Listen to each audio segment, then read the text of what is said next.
Yo, what's going on, y'all? This is Marcus Rosa, aka Zuma TV, back at y'all with some more boxing talk, man.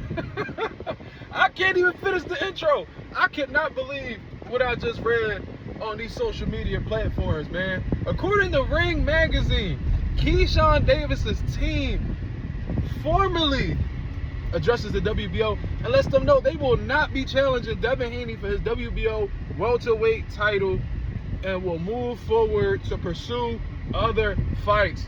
God damn.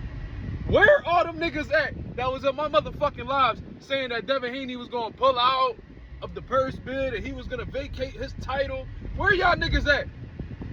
We can't find y'all. See, when I came out with that live and I told y'all the reports, told y'all what these reporters were saying in terms of, you know, Keyshawn Davis has been arguing back and forth with his promoters, trying to get, you know, a bigger slice of the pie.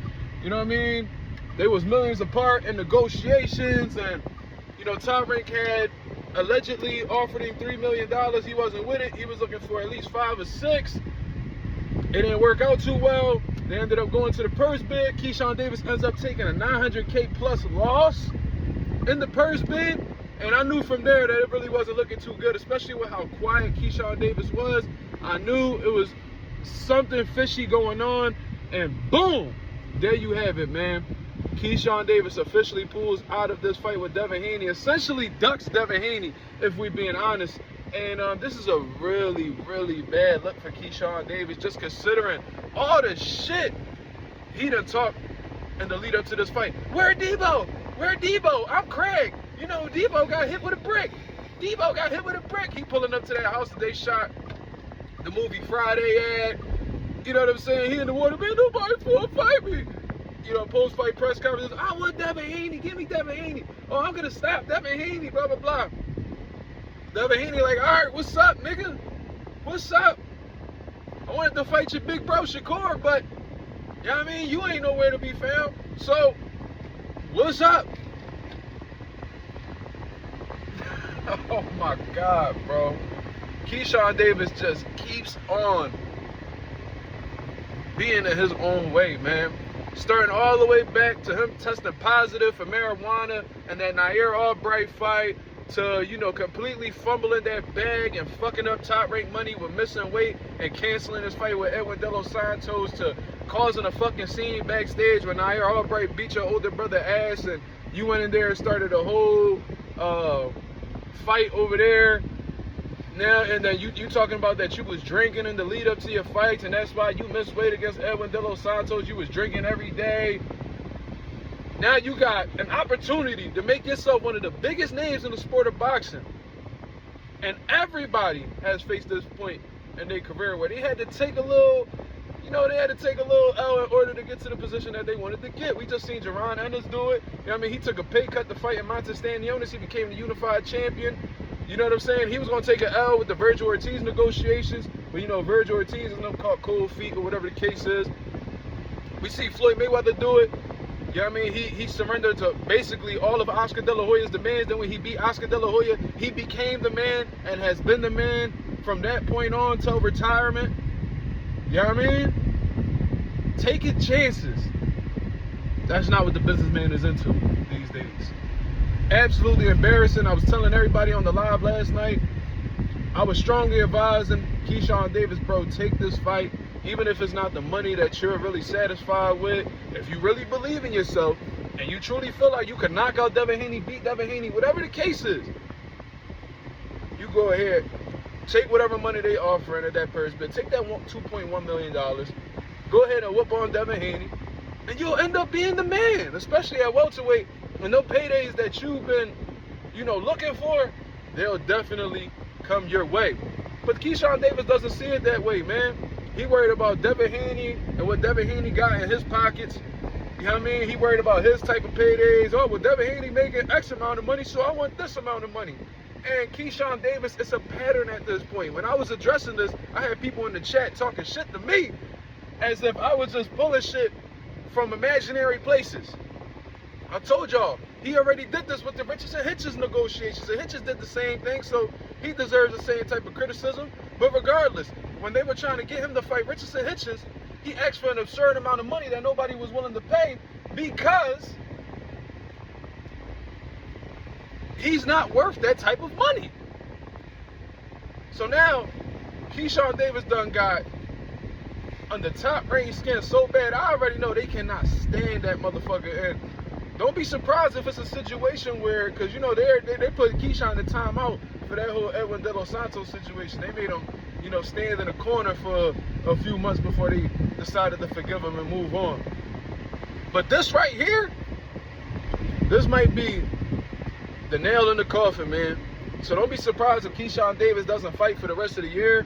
Don't be surprised if, you know, Top Rank and Bob Arum and them, you know, Brad Goodman, whoever's in charge over there. Don't be surprised if they are publicly critical of Keyshawn Davis.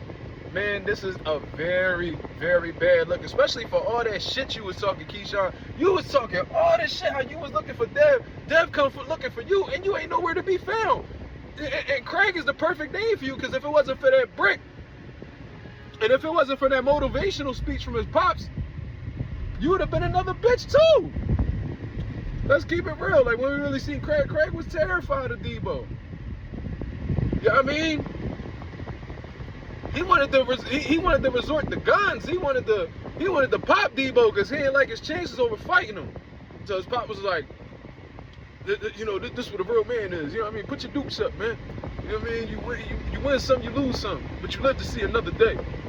That nigga Keyshawn was not willing to figure out whether he was gonna win this one or lose this one. So all that shit Keyshawn Davis was talking about, man, I don't want to hear that shit no more. These dudes be acting real funny with Devin Haney's name. Like, it's crazy. It's almost like Devin Haney really is the boogeyman, man. He might very well be the boogeyman. The way these dudes be acting funny with Dev, bro, that dude is a legitimate threat. They be trying to downplay Dev. You know, everybody be hating on Dev, but y'all favorite fighters be acting funny as shit whenever his name get brought up. Y'all niggas got Shakur Stevenson out here talking about, man, 144, 144, 144. Oh, you gonna fight my little brother though? I don't want to step on my little brother's toes. Now this motherfucker Keyshawn Davis, who probably never made $2.1 million in his whole career, is acting like this ain't enough money to go up against Devin Haney. You know why? Because he understands that Devin Haney's a risk, and if he loses to Devin Haney, he want to make sure he fall back on a nice little bankroll before, you know what I mean, he take that L and then he gotta start fighting for less money. You know what I mean? That's what it is at the end of the day. They understand that Devin Haney's a risk. Don't be falling for these motherfuckers trash talk, because at the end of the day, these motherfuckers ain't who they pretend to be, man. Very, very bad luck on the brotherhood over there. Shout out to Devin Haney, man. Hopefully you could get you a big fight despite Keyshawn Davis being a motherfucking duck. You know what I'm saying? I hope you get that Shakur Stevenson fight. If you want to go ahead and you know what I'm saying, fight at 144 to go ahead and just silence Shakur Stevenson, or at least attempt to do so, go ahead and do it. If Keyshawn Davis want to go ahead, if Devin Haney want to go ahead and fight a motherfucker like Jack Catterall, fuck it. You did what you had to do, man. You attempted to fulfill your obligations as a champion. If the challenger don't want to fight you, that's his fucking loss, not yours.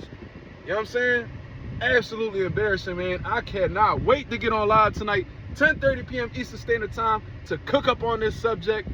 I am surprised, but at the same time, I am not surprised. I am not surprised because based off how the way Keyshawn Davis was moving, it was only a matter of time before he did some whole shit, or at least try to pull himself up out of this fight. But I am surprised because of how quick he did the shit. And he didn't even really take time to think about it. They gave this nigga a whole 48 hours to respond. This nigga responded in the first 24. God damn, 24 is some change. God damn. Man, leave y'all comments below. Let me know what y'all think. This is Marcus Rosa, aka Mazuma TV, signing off. Hope you guys have a blessed, beautiful one. Tune into that live tonight, man. We got some cooking up to do, and I need the nation in the building. I'll see you guys then. Have a blessed, beautiful one. Peace.